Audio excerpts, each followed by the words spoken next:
Daniel 8, the mystery of the 2300-day time prophecy. In the previous video, we learned that the heavenly sanctuary ministry of Jesus would be cast down to the ground by papal Rome, and traditions and dogmas would be taught in place of biblical truth. The host, or God's people, would be trampled underfoot. We saw that they were persecuted, burned at the stake, tortured, and killed. Point 1. How long would the sanctuary and the people of God be trampled underfoot? Daniel 8:14 reads, "How long will the vision be concerning the daily sacrifices and the transgression of desolation, the giving of both the sanctuary and the host to be trampled underfoot? And he said to me, For 2,300 days, then the sanctuary will be cleansed." Point 2. How long is 2,300 days? A day in Bible prophecy equals 1 literal year. So the 2,300 days allotted for the events in this vision are 2,300 years. This is known as the day-year principle of prophetic time, and is used in Ezekiel 4:6, which reads, "You shall bear the iniquity of the house of Judah 40 days. I have laid on you a day for each year." Ezekiel was instructed by God that one day was representative of 1 literal year. The day-year principle is also taught in Numbers 14:34, which reads, "According to the number of the days in which you spied out the land, 40 days, for each day you shall bear your guilt 1 year, namely 40 years. Moses here explains to the children of Israel that they will live in the desert for 40 years. Each year is represented by 1 day. Jesus uses the same day-year principle to prophesy that he would minister for 3 years, and then he would be crucified. Luke 13:32 reads, "And he said to them, Go tell that fox, Behold, I cast out demons and perform cures today and tomorrow, and the third day I shall be perfected." Point 3. How can we be sure that the 2,300 days are not 2,300 literal days? The 2,300-day time period cannot be 2,300 literal days, a little over 6 years, because this vision begins during the Persian Empire and encompasses the Grecian, Roman, and Papal empires.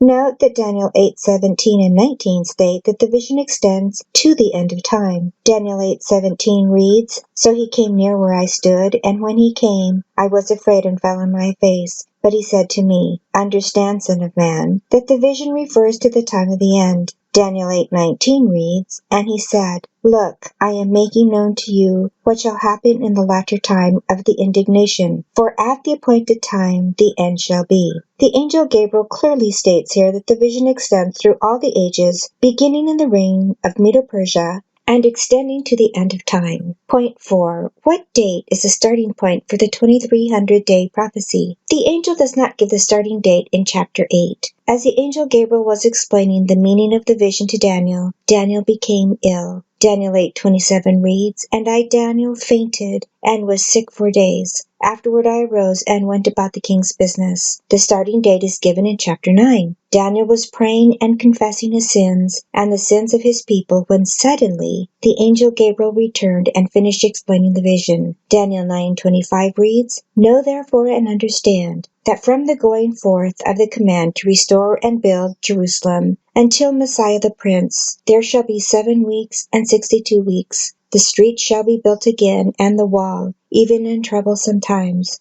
The vision starting point began with the command to restore and build Jerusalem, which had lain in ruins since it was destroyed by King Nebuchadnezzar 70 years before. Point 5. Who gave the command to rebuild Jerusalem? King Artaxerxes gave the command to rebuild Jerusalem. Ezra the priest and a company of Jews traveled from Babylon to Jerusalem to restore the city. Ezra 7:11-13 reads, "This is a copy of the letter that King Artaxerxes gave Ezra the priest. Artaxerxes, king of kings, to Ezra the priest. I issue a decree that all those of the people of Israel and the priests and Levites in my realm who volunteer to go up to Jerusalem may go with you. Whatever is commanded by the God of heaven, let it diligently be done for the house of the God of heaven." In this decree, Artaxerxes commands Ezra to beautify the temple of God that King Darius had built several years before. The city of Jerusalem was built up at this time, and the wall of Jerusalem was later completed during the time of Nehemiah. Point 6. When was the command to restore and build Jerusalem given? Ezra 7:8 reads, "And Ezra came to Jerusalem in the 5th month, which was in the 7th year of the king." The 7th year of King Artaxerxes was 457 BC. Point 7. Why is the year 457 BC of so great importance. The year 457 is a starting point of the 2300-day prophecy, which is the longest prophetic time span in the entire Bible. It pinpoints a time that the Messiah would be anointed and cut off. This prophecy also pinpoints the close of probation for the Jewish nation and foretells the destruction of Jerusalem. Most importantly, it foretells when the cleansing of the sanctuary would occur. It foretells when an end of sins and reconciliation for iniquity would be completed. Daniel 9:24 reads, 70 weeks are determined for your people and for your holy city, to finish the transgression, to make an end of sins, to make reconciliation for iniquity, to bring in everlasting righteousness, to seal up vision and prophecy, and to anoint the most holy. Point 8. When does the prophecy end? The ending date of the prophecy can be easily calculated by adding 2300 days to 457 BC. Because there is no zero between BC and AD, the ending date for the prophecy is 1844. In the next video, we will study what is meant by the close of probation for the Jewish nation, the destruction of Jerusalem, and how the Messiah is cut off. We will also learn what is meant by the cleansing of the sanctuary. If you want to learn more about the prophecies of Daniel 2, 7, and 8, click on the links at the right side of this screen to watch more videos on these topics. Always remember, guesswork isn't necessary. The Bible interprets itself. Until next time, God bless you.